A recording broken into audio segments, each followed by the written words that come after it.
Hello, I'm Janie News. I'm going to show you how to tone down distracting highlights. When you take a photograph, you want people to look immediately at your main subject, and if there's some bright areas, they can be a distraction. Here is an extremely simple way of darkening them. In this photograph, the fascinator is very bright and it detracts from the beautiful face of the model. What I'm going to do is tone the fascinator down by painting with black. This method of removing distracting highlights works in a way that you probably haven't tried before. I'm going to select the highlights using Select, Color Range. There's a drop down arrow here and I'm going to choose the highlights. OK.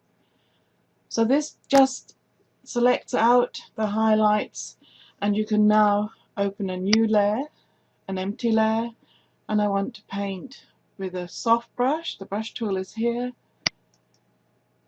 Zero hardness, opacity, I'll try 10%, and I'll make the brush bigger and just paint over what I think is distracting, which is her fascinator. And you can see that it's just darkening it. Every stroke you make with your brush, every pass is cumulative, so if you brush twice it's 20%.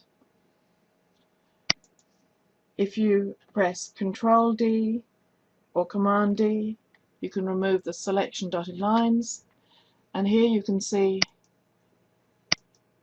the highlight on the fascinator is softened.